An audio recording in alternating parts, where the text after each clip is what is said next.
For Sunday, June 12th, you have found the Georgia Gang. Topping our agenda today, casino doubts. What about that airport firing at Hartsfield-Jackson and that Kennesaw State University scandal? Those topics and more on the Georgia Gang. From the Fox 5 studios, the Georgia Gang starts now. And good morning. We're glad you could be with us. I'm Phil Kent, sitting in for Dick Williams. And we have some fresh faces on our panel today. I want to welcome Theron Johnson. You're back. It's good to see you, Democrat strategist. Yeah, good to be back. And our political analyst here at Fox 5, Matt Towery. Happy to be with you. Good to see you. And Jennifer, this is your second appearance. Jennifer Hazelton. Good to be here. Of CNN and Fox News fame. Good to be here. Well, why don't we just start off with something we've all been talking about over the last year. It was a topic at the legislative session under the Gold Dome, and that is the prospect of casino gambling. And we had a study that was commissioned by the Central Atlanta Progress Organization, A.J. Robinson, very respected citizen, and of course it was throwing somewhat cold water on the projections of the economic impact of casino gambling. And it said, this was surprising to me, it said a majority of the visitors would be locals and not out of state or tourists. So Theron, let me start with you, and I know you've got some opinions on this. What do you think of the study? Well, first of all, let me be fully disclosed. As always, MGM is a client of mine. I do state lobbying for them. And so, listen, this was a study that was done by Central Atlanta Progress, and I agree, AJ is definitely a good guy. But one of the things that the study pointed out is some things that we already knew. At a time where the study says $600 million is going to be leaving the state every year, you know, we actually, when doing the session, we talked about $400 million. You know, we're talking about also bringing 2,000 new jobs and $2 billion in construction. And so I think what the study basically also said is that not that casino gambling will never happen in Georgia, so I don't think it's been cold water, but that they were just basically figuring out locations and will it be a good opportunity for it to be downtown. But listen, at a time where 84% of Georgians want an opportunity to vote on a local option to basically say, do we want destination resort casino gambling in our state? I think it's going to move forward next year. Matt, what do you think? We will have casino gambling at some point in Georgia. That's just a guarantee. I can guarantee you that will happen.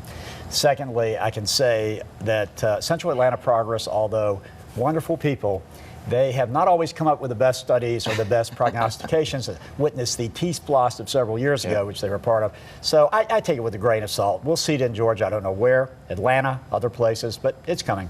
And one thing I may add is that the study didn't really point out, you know, MGM and other casinos are not asking the state for any tax incentives. So we're talking about basically bringing a lot of jobs where you're not really putting a burden on the taxpayer.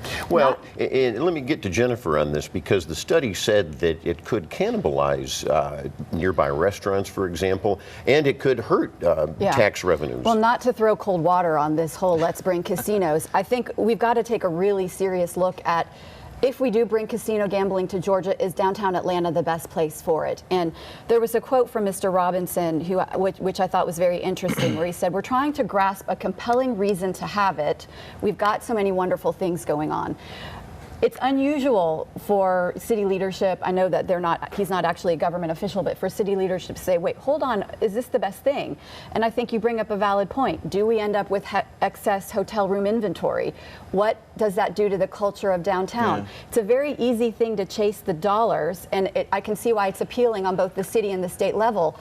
But we've got to start thinking long term when we think about what we're bringing into the city and what the Atlanta experience should be. Well, at a time when we all ride through downtown, and let's give the mayor and city councilman Kwanzaa Hall and a lot of other people credit, there is a very good effort to revitalize downtown. But one of the things when you really look at destination resort type casino gambling, a lot of their 60% of the actual casino is hospitality, it's restaurants, it's rooms, and so it's not necessarily going to be just a place where people go gamble. Right, it's but really if going to be an locals experience and not tourists, I mean, that's the question. I mean, well, who are we drawing? No, the one thing I would casinos? say, and I agree with Matt on this, listen, this report, I think that portion was a little cooked up. To say that Atlanta, especially downtown Atlanta, where all the tourists go, will visit a destination type casino, I think it's just a little off base. I mean, but listen, if we can, the Ferris wheel can be successful, and this Phil's favorite subject, the streetcar, can be successful downtown, the Center for Civil and Human Rights, aquarium, and all these different attractions, I think we can definitely attract some tourism. Well, the success of the streetcar is debatable, as is the Ferris wheel. Bringing a Ferris wheel versus bringing casinos, those are apples and oranges. My final view is when Opinion Savvy tells me that it won't work, I'll listen to them. But Okay. when I get it from Central Atlanta Progresses, whatever. All right, and of course, that's the Fox 5 polling You better believe it. outfit. You better believe it. A shameless plug, but and I might just add as a footnote to the viewers too that this will obviously be back in the legislative Absolutely. session, Yeah. and I think one of the other questions will be, and let's remember this is all supposed to be tied to preserving the Hope Scholarship. Absolutely. And so we can't have gambling in the state unless it's tied to And that. let's just say we already have gambling in the state of Georgia. It's called the Georgia Lottery. That's right, Yeah. but that is legal. Well, we're talking about it being legal too. As You're well. talking about legalizing casino gambling. Let's shift gears a little bit, and we'll get into more of presidential politics later in the broadcast. But Matt, I'll start with you. There's a pricey Donald Trump fundraiser Wednesday at the home of businessman Charlie Loudermilk. Yeah, at a home. I don't know which home. I know a little bit about it. I'll tell you, Raina Casey, who of course was sort of the campaign chairman here, and of course Brandon Phillips, who's the manager, they've done a great job of putting this thing together very quickly. They were only given about a week and a half. And as I understand it, is going great guns. So that's, and it's the beginning of a Trump fundraising organization, albeit through the RNC. So we'll see how it goes. I mean, this wasn't the best week for Donald Trump. We know that. And it was a great week for Hillary Clinton. So he's got to raise some money. And it's a good thing he has folks. Raina Casey, of course, being a very successful businesswoman in Atlanta, Newt Gingrich's #1 right-hand person when it came to raising money nationally.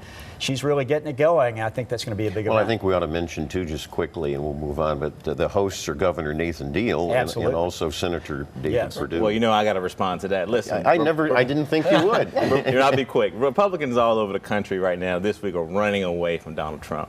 And at a time where David Perdue, who's a great senator that represents our state, endorsed the guy basically, never used the word endorsement in his piece, but really, said that, people should accept Donald Trump. He comes back and makes these very, very racist comments about the judge. And so I think the governor also, at a time where he vetoed RFRA and vetoed the gun bill, is now forced to stand shoulder to shoulder with a guy who's very divisive and who's basically trying to divide this country. So it's going to be very interesting to see how not only Perdue and Governor Deal play this, but also how the Georgia Republicans embrace Trump. Well, let's segue in. We've got another minute or so. Let's segue into the topic of Democrat division. I see Republicans coalescing in this state around Donald Trump.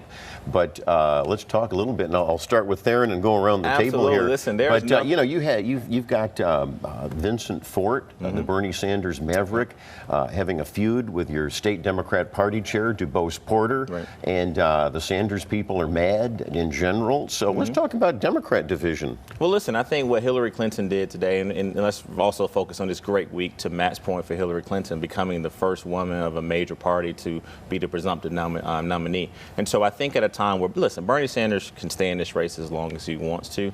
It's basically mathematically inconceivable that he'll be the nominee. And I think the president deserves a lot of credit for bringing him in, unlike the Republicans, and saying, listen, how can we unify and basically, figure out a path forward? But to compare what's going on the Democratic side to the Republican side, I think it's just not true. At a time where people are unendorsing Donald Trump. I mean, Senator Kirk is basically saying, I'm basically taking back my endorsement. And Paul Ryan, who's the leader, the top Republican, is saying that this guy's comments is the definition of racism. Well, Matt, we've got on the Democrat side, you've got a lot of people, Bernie Sanders included, saying that it's rigged with the superdelegates. He's moving on still, apparently, to fight. What do you think about this division in Democrat ranks? I don't think it's going to be a big deal, and I don't think the Republican division is going to be a big deal either. You have two superstars. Certainly Hillary Clinton is, I've said it over and over again, never underestimate the Clintons. They are politically experienced. They know how to run a good campaign, and they'll run a good campaign. But Donald Trump has created just an entirely new type of campaigning. It's working for him. Even my pal Newt Gingrich sort of got on him a little this week, but I don't think Newt's out of the running for VP. He's reprimanded a little bit, though. All right, Jennifer, we're going to get to Hillary Clinton later in the broadcast, but we are going to be talking about that airport manager firing by Mayor Kasim Reed. So stay with us. Have a question or comment for the Georgia Gang? Visit their website at fox5atlanta.com. Welcome back to the Georgia Gang. I'm Phil Kent, sitting in for Dick Williams. And over the past couple of weeks, we've had controversy over the Hartsfield-Jackson airport firing of manager Miguel Southwell. And a new development that occurred over the last few days was that Southwell is firing back at his abrupt firing. And he has hired prominent Atlanta attorney Lee Parks. And they sent a letter to the city, and it basically said, you know, we don't like the fact that this contracting was the issue here, and that apparently Mr. Southwell didn't want to go along with what the city and the mayor wanted with regard to some lucrative contracts. So I don't know, and I'll turn to you, Jennifer. I don't know if, what do you think is going to happen? The letter by Attorney Parks asked for some sort of settlement or mediation. Right. Well, it looks like that's probably how this is going to be resolved, either through mediation or through a settlement. It's certainly another unfortunate chapter in the sordid history of contracting and how the airport is run. I don't think the mayor did himself any favors at his press conference by dodging questions by reporters as to why Southwell was removed from his job. That didn't look great. I would also say that it's probably about time to try to separate the running of the airport from city politics as much as we can, and that might be in the form of a separate airport authority or an audit of the airport. But I think it's clear, I mean, we had problems under Mayor Jackson, we had problems under Mayor Campbell, now we've got another chapter. I know the mayor doesn't want to leave office tainted by an airport scandal, but I think we're now at the point where it's time. I wasn't going to say anything, but let me jump in and say one thing as an attorney. Sometimes you just can't say a lot in a press conference when you have an important issue like this. I'm not coming down one way or another on this, but I oftentimes have had clients who you say don't say details in press conferences because they'll be used against you later down the road. So I sort of get that part. Well, in the spirit of that, Matt, let me be fully disclosed again. You know, my firm, Greenberg Trark, is representing the city, and unfortunately, I'm not able to talk a lot about this because of it's actual litigation. They were active litigation. But I will say this to respond to the point that was just made. You know, if you're going to make these sort of accusations about the airport, you got to also say, listen, there's been a lawsuit before around the concessions contract. The city spent a lot of money responding to that, and ultimately, not only the mayor, but the council and the airport came out and basically said nothing was done wrong. So at a time where Matt is saying, listen, there are going to be a lot of facts that are going to come out about this case. Let's not jump to conclusions. But as a person who actually knows Mayor Reed very well, I know that he's not a person that, you know, shies away from making tough decisions. He loves the city of Atlanta, and I think ultimately we just got to calm down, kind of take a step back, and really let this case kind of play out. Well, I don't fully disagree with you. However, you're right. There's been a controversial, history with contracting. In fact, it was just in 2010 when you had Corey Airport Services going after that advertising contract. A federal jury said he was the victim of a evil conspiracy by the city, along with the contractor that got the job. So you're right. There's been some victories by the city. There's been some defeats. But to Matt's point, I think that, I know lawyers always tell you, just say, so why don't we you don't listen to the lawyer? You don't remember or don't say anything. But as a PR person, you know this. You've got to sometimes tell the attorneys, wait, we've got to say something. And honestly, I'm sorry, Theron, but the timing is bad on this. I mean, the airport's about to start a multi-billion-dollar expansion and renovation where a lot of contracts are going to be executed, and the timing doesn't look good. And I think the city knows that. Well, I think in response to another one of your points about creating this authority from the state, let's also, for our viewers, say that this has been a failed attempt by the Georgia legislature about 2 to 3 times. There have been bills that have been introduced to try to say, let's take the airport away from the city of Atlanta, which manages the airport very well, and turn it over to the state. And so, but the question is, does the city manage the airport very well? It's one of the few major cities in the United States that a mayor controls contracting, and usually every major city has an airport authority. Phil, I remember I said, let's not get into too much of a debate about the contracting, because you and I both got interests in contracts. I don't have any interest. I don't have any interest in it. I think we do, but ultimately, listen.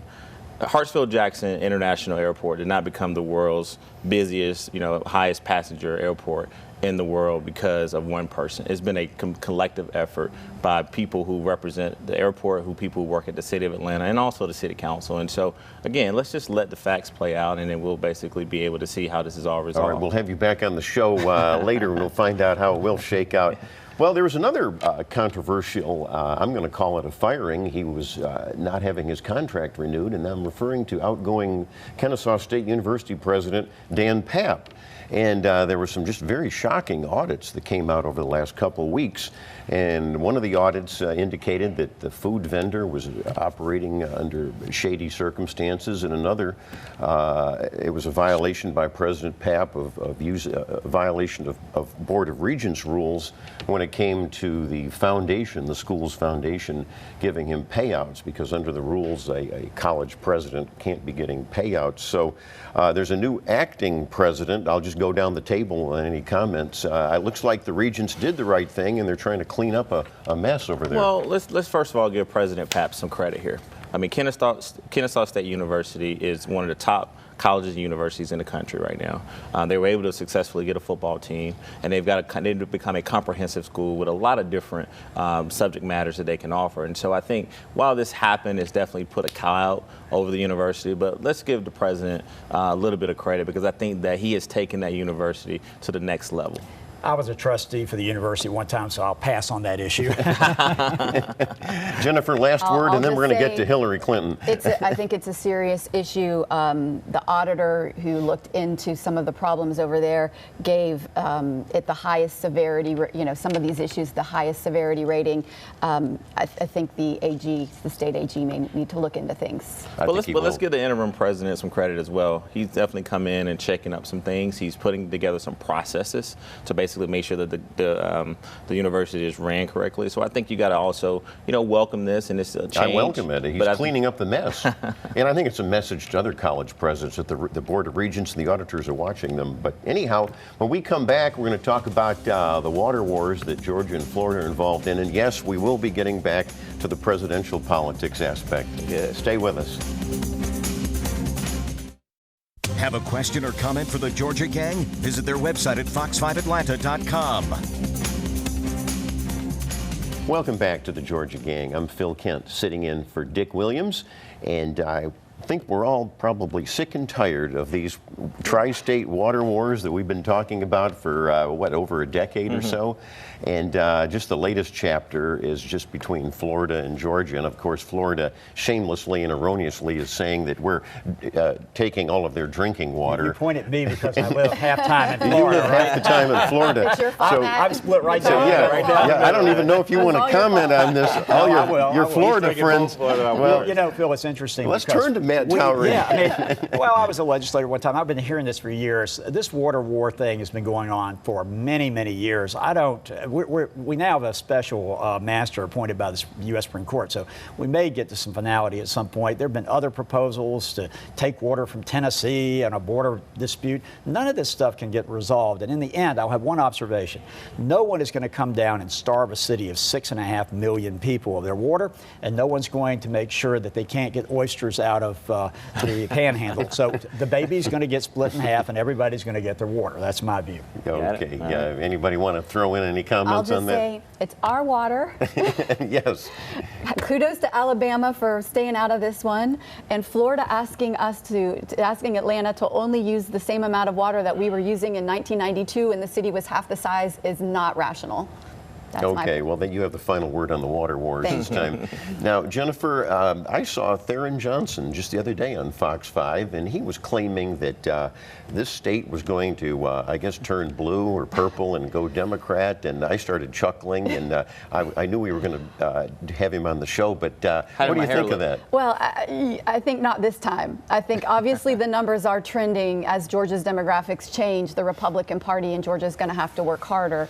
But right now, I think that Georgia is Trump's to lose. But as Matt said in the first block, Trump had a horrible week the last week. He had multiple softballs that he could have just tapped over the center field fence, and he chose to get mired down in a stupid comments about a judge on his Trump University. But I'll throw it out and I'll let Theron respond. Isn't he pivoting? I thought that Trump had a very good speech. He used a teleprompter. I think that people are telling him, to everybody's point, get more disciplined. And I think in Georgia, you had 155 out of 159 counties overwhelmingly go for Trump in a Republican primary. You had Paul Ryan, of course, the U.S. House Speaker. We just talked about all of the top GOP officials in Georgia are coalescing. So Theron, defend your position. Well, the first question is, are you endorsing Donald Trump, or have you done it? I am going to vote for Donald Trump for You won't president. endorse him, right? You won't put. I'll endorse him, yeah. See, that's I don't know the difference between all of that. It's a big difference. But defend your position. No, why do you think Georgia will go for Hillary? Matt would agree with me on this. If you look at the state of Georgia demographically, we're already a blue state. The challenge is registering the people that are unregistered and expand the electorate here. Now, we know traditionally the average Democrat gets anywhere between 45 to 47% where they're on the ballot. But I think at a time where three things are a factor. One, Donald Trump may actually excite a portion of the Republican Party, but he's also turning off a lot of people from the Republican Party as well who may look at voting Libertarian or Democrat. Secondly, I think that if you really see Democrats come together, and Hillary Clinton is a person, the Clintons have won Georgia before, I think that'll really help. And then lastly, when I see that the Democratic Party in Georgia and others are bringing in really organized, qualified staffers to go back to the grassroots, which we stopped doing in 2002, I think that really gives me some hope. But again, I think we got a long way to go. But Georgia, let's not forget, was the second state behind North Carolina that was the closest to defeating Mitt Romney in 2012. I agree. Matt, go ahead, and I want you to touch on the independents, because as we all know, the independents are going to be the key, not the base of the Democrat Party or the base of the Republican Party. I hear a lot of national talk about Georgia as purple right now. Georgia could be purple. Barack Obama brought it pretty close in his first run, so I'm not ruling anything out. I will say this, though. As much as Trump is off-putting to certain groups demographically in the polling that we see, he's also bringing out folks who have not voted in a long time, who are frustrated and who might not have voted for Mitt Romney, for example. So I just, as a person who's looked at polling over the years, anything can happen. Right. And I do not underestimate the Clintons right now. I would say slight to decent advantage Trump. All right, Jennifer, you have the last word on this. Well, I think it's going to come back to Trump being disciplined. The latest polls out, I think this morning, the Fox polls show Trump has lost about 11 points since last month with independents, and he's down overall with the general electorate. His message is working. He's got to stay on message. He's got to stop getting distracted. And if he can stay on message, I think he'll cross the finish line ahead of Hillary. Okay, and the fact that Hillary Clinton is doing so poorly with independents, and 60% in the latest polls just say she's not telling the truth on the emails. All right, we got to go to winners and losers, Theron. Stay with us. We'll be back. Time now for the week's winners and losers.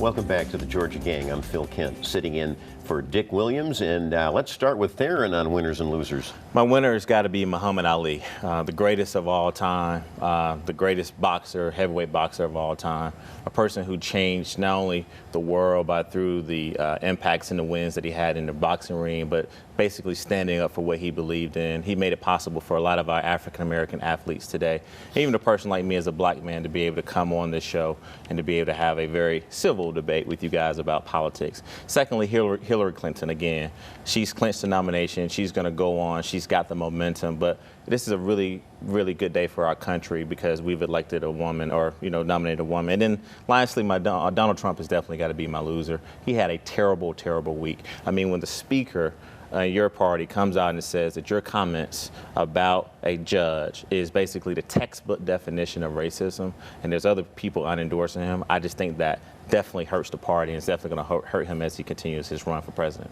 Matthew. Well, ditto on Muhammad Ali, and for the city of Atlanta, where he really got his second start with his career, and also ditto on Hillary Clinton. She had a great week as well. I'll make one other winner, and that is the late Bob Steed. He passed away. He was an accomplished attorney and a great writer who wrote many a great piece, both for the newspaper here and in other locations. We'll miss him. Jennifer.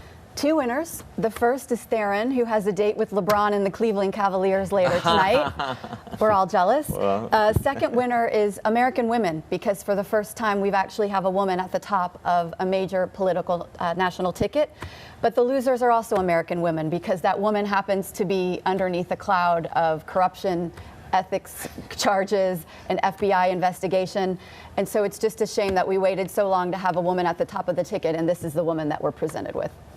Well, my loser is President Barack Obama, because he made the statement, and we've all heard political hyperbole, but he made the statement that Hillary Clinton was perhaps the most qualified presidential candidate in American history. Wait a minute. There's George Washington, there's Abraham Lincoln, there's Franklin Roosevelt, there's John Kennedy, Ronald Reagan. I could go down the list. Bush. Yeah, I mean, come on. Come on. H.W. Bush. Anyhow. All right, you know, I'd been skeptical of the Atlanta Beltline, but I'm changing my mind. And I think there's some good things happening. And of course, if you travel down in that area, you can see the connectivity, and it's helping economic development in the neighborhoods. And you know, this is a real loser this week. Did you all see the story of the DUI suspect who tried to bribe the Smyrna cop with beer?